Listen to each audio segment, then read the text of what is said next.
మా latest videos కోసం మా ఈ తెలుగు న్యూస్ ఛానల్ సబ్స్క్రైబ్ చేసి గంట సింబల్ యాక్టివేట్ చేసుకోండి. రేపే బుధవారంతో కూడిన సంకటహర చతుర్థి. బుధవారము సంకటహర చతుర్థి.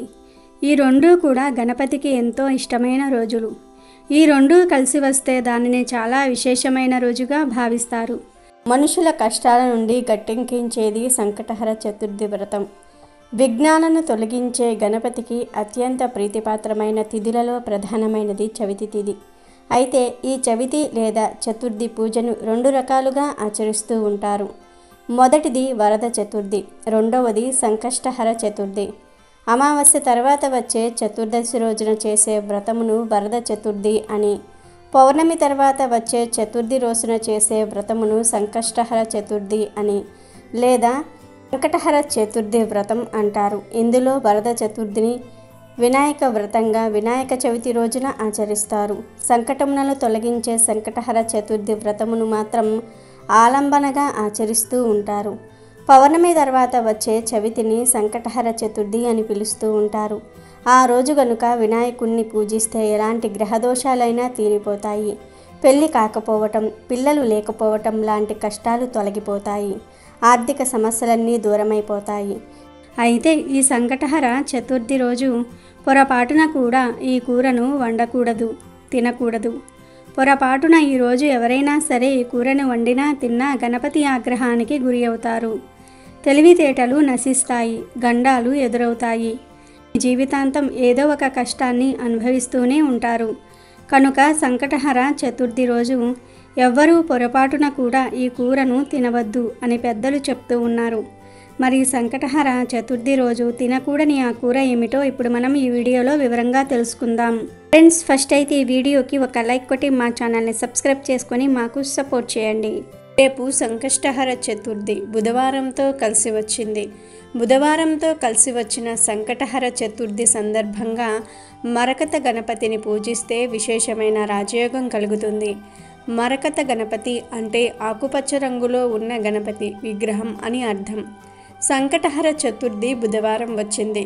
బుధవారానికి అధిపతి అయిన బుధుడికి ఆకుపచ్చ రంగంటే ఇష్టం.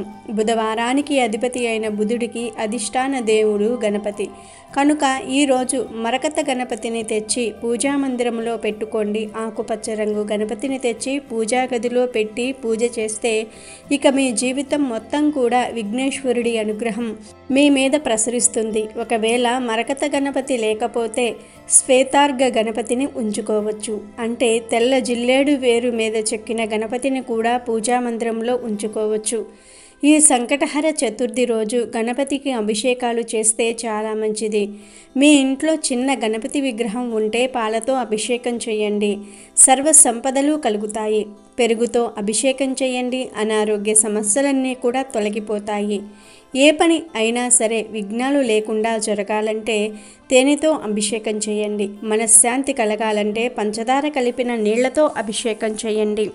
మీ పనులు సకాలంలో టైంకి పూర్తవ్వాలంటే కొబ్బరి నీళ్లతో అభిషేకం చేయండి. మీరు పోగొట్టుకున్న డబ్బు కానీ బంగారం కానీ తొందరగా లభించాలంటే అరటి పండ్ల గుజ్జుతో అభిషేకం చేయండి. ఇలా సంకటహర చతుర్థి సందర్భంగా రకరకాల ద్రవ్యాలతో మీ ఇంట్లో చిన్న గణపతి విగ్రహానికి అభిషేకం చేయండి. ఇంట్లో విగ్రహం లేకపోతే దేవాలయానికి వెళ్ళి మీ సమస్యను బట్టి అభిషేకం చేయించుకోండి. శత్రు బాధలు ఎక్కువ ఉన్నవారు మాత్రం ఇంట్లో గణపతి ఫోటోకు అయినా సరే సంకటహర చతుర్థి సందర్భంగా ఎర్రటి మందార పూలతో పూజ చేయండి. దానిమ్మ పండు గింజలు నైవేద్యంగా సమర్పించండి. మందార పువ్వులు సమర్పించి దానిమ్మ పండు గింజలు నైవేద్యం పెడితే మీకు శత్రు బాధలు ఉండవు. తొందరగా భూమి కొనుక్కోవాలన్నా, ఇల్లు కట్టుకోవాలన్నా, స్థిరాస్తి కొనుక్కోవాలన్నా, రియల్ ఎస్టేట్లో సక్సెస్ అయి కోట్లకు పడగలెత్తాలన్నా గణపతికి జిల్లేడు పూలు సమర్పించి వెలగపండు నైవేద్యంగా పెట్టండి. ఈ సంకటహర చతుర్థి రోజు గణపతికి జిల్లేడు పూలు సమర్పించి వెలగపండు నైవేద్యంగా పెడితే విపరీతంగా భూములు కొనే యోగం వస్తుంది. ఎకరాల కొద్దీ భూములు కొనే యోగం వస్తుంది, గృహాలు కొనే యోగం వస్తుంది, రియల్ ఎస్టేట్లో సక్సెస్ అవుతారు. ఈరోజు గణపతిని పూజించాలి. పూజ చేసే సమయంలో మాత్రం ఎర్రటి పుష్పాలతో కుంకుమ కలిపిన అక్షింతలతో పూజ చేయండి. విశేషంగా గణపతి అనుగ్రహం కలుగుతుంది. అలాగే నైవేద్యం కూడా ఎర్రటి పండ్లను పెట్టండి. ఈ సంకటహర చతుర్థి రోజు గం క్షిప్ర గణపతాయ నమః అనే మంత్రాన్ని చదువుతూ ఎర్రటి పూలతో కుంకుమ కలిపిన అక్షింతలతో పూజ చేయండి. ఎర్రటి పూలు నైవేద్యంగా సమర్పించండి. గణపతి అనుగ్రహం వలన సకల శుభాలను సిద్ధింపచేసుకోండి. సంకష్టహర చతుర్థి ఎంతో పవిత్రమైన రోజు. ఈ సంకష్టహర చతుర్థి వ్రతాన్ని ఆచరించి పార్వతీదేవి ఎన్నో శుభ ఫలితాలను పొందినట్లు పురాణాలు చెప్తూ ఉన్నాయి. అంతేకాదు అగస్త్య మహర్షి సప్త సముద్రాలను ఆపోసనం పట్టడానికి గల శక్తిని ఇచ్చింది ఈ వ్రతమే. ధర్మరాజు ఈ వ్రతాన్ని ఆచరించి యుద్ధంలో శత్రువులను సంహరించి రాజ్యాన్ని పొందాడు. అహల్యాదేవి తన శాపాన్ని తొలగించుకున్నాక ఈ వ్రతాన్ని ఆచరించి తన భర్త గౌతమ మహర్షిని చేరింది. ఆంజనేయుడు లంకానగరంలో సీతాదేవిని వెతుకుతూ ఈ వ్రతం చేస్తానని మొక్కుకోగా అశోకవనంలో సీతాదేవిని చూడగలిగాడు. ఈరోజు వ్రతం చేసినా చేయకపోయినా గణపతిని పూజించిన వారి ధర్మార్థ కామ మోక్షాదులు తప్పక నెరవేరుతాయి. ఇక ఈ సంకటహర చతుర్థి రోజు స్నానం చేసే నీటిలో గరికను కానీ 5 నేరేడు ఆకులను కానీ 5 వేప ఆకులను కానీ ఈ మూడిటిల్లో ఏదో ఒకటి వేసుకుని స్నానం చేస్తే చాలు. విఘ్నేశ్వరుడి అనుగ్రహంతో సకల శుభాలు కలుగుతాయి. ఇలా స్నానం చేయటం వలన 1 నిమిషంలో కష్టాలు, బాధలు, సమస్యలు పోతాయి. గణపతి అనుగ్రహంతో కుబేరులుగా మారిపోతారు. ఈరోజు ఇలా స్నానం చేస్తే జన్మల పాపాలు, దరిద్రము ఆ నీటి ద్వారా పోతాయి. 1 కోటి జన్మల పుణ్యం వస్తుంది. ఒంట్లోని రోగాలు, నెగిటివ్ ఎనర్జీ పోయి శరీరానికి నూతన ఉత్తేజము, ఉల్లాసము వస్తాయి. ఇక మీరు దేనినైనా సరే ఈజీగా సాధించగలుగుతారు. కాబట్టి ప్రతి ఒక్కరూ కూడా సంకటహర చతుర్థి రోజు ఇలా స్నానం చేసి శుభ ఫలితాలను పొంది ఆనందంగా జీవించండి. ఇక ఎంతో పవిత్రమైన ఈ సంకటహర చతుర్థి రోజు ఎవ్వరూ కూడా దొండకాయను తినకూడదు. ఈరోజు ఎవ్వరూ కూడా దొండకాయ కూరను వండవద్దు. కూర రూపంలోనే కాదు ఏ రూపంలోనూ కూడా ఈరోజు దొండకాయను తినకూడదు. కాదని ఈరోజు దొండకాయను తింటే బుద్ధి మందగిస్తుంది, వినాయకుడి అనుగ్రహం తగ్గిపోతుంది. ఈరోజు దొండకాయతో పాటు నాన్ వెజ్ ఐటమ్స్ ఏమీ తినకూడదు. అంటే చికెన్, మటన్, గుడ్లు, చేపలు ఇలాంటివేమీ కూడా ఈరోజు తినకూడదు. నాన్ వెజ్ కానీ దొండకాయ కానీ ఈరోజు తిన్నారంటే జీవితాంతము కష్టాలు అనుభవిస్తారు. 7 తరాల దరిద్రం పడుతుంది. కాబట్టి సంకటహర చతుర్థి రోజు ఎవ్వరూ ఈ పదార్థాలు తినకుండా జాగ్రత్తగా ఉండండి. హర చతుర్థి రోజున ఉపవాసం ఉండటం కానీ వ్రతం చేయటం కానీ కుదరకపోయినా పర్వాలేదు. ఆ రోజు 4 సార్లు సంకటనాశన గణేశ స్తోత్రాన్ని చదివి దగ్గరలో ఉన్న వినాయకుని గుడికి వెళ్ళినా కూడా ఆ స్వామి ప్రసన్నమవుతాడు. సంకటహర చతుర్థి రోజు విఘ్నేశ్వరుడికి ఏ విధంగా ముడుపు కట్టాలి, ఏ విధంగా ముడుపు కడితే పెద్ద పెద్ద కోరికలైనా సులభంగా తీరిపోతాయో ఈరోజు మనం ఈ వీడియోలో తెలుసుకుందాం. మన జీవితంలో ఎదురవుతున్న ఎలాంటి అడ్డంకులనైనా సరే తొలగించుకునేందుకు, ఎలాంటి సమస్యలను అయినా సరే పరిష్కరించుకునేందుకు వినాయకుడి అనుగ్రహం చాలా అవసరం. అటువంటి వినాయకుడిని ప్రసన్నం చేసుకోవడానికి ఒక విశేషమైన రోజు, అదే సంకటహర చతుర్థి. పౌర్ణమి తర్వాత వచ్చే చవితిని సంకటహర చతుర్థి అని పిలుస్తారు. ఈరోజు వినాయకుడిని పూజిస్తే ఎలాంటి దోషాలైనా తీరిపోతాయి. పెళ్ళి కాకపోవటం, పిల్లలు లేకపోవటం ఇలాంటి సమస్యలన్నీ కూడా తొలగిపోతాయని ప్రతీతి. అయితే మీకు ఏమైనా కోరికలు ఉంటే, అంటే ఇల్లు కట్టుకోవాలి, పిల్లలు చదువుకోవాలి, లేదా పిల్లలు చదువులో పాస్ అవ్వాలి, స్థలం కొనుక్కోవాలి, అప్పులు తీరిపోవాలి, పెళ్లి జరగాలి, సంతానం కలగాలి, ఇటువంటి పెద్ద పెద్ద కోరికలు తీరాలంటే గణపతికి ముడుపు కట్టాలి. మరి ఆ ముడుపు ఎలా కట్టాలో చూద్దాం. సంకటహర చతుర్థి రోజు సాయంత్రం లోపు ఎప్పుడైనా సరే ఈ ముడుపు కట్టుకోవచ్చు.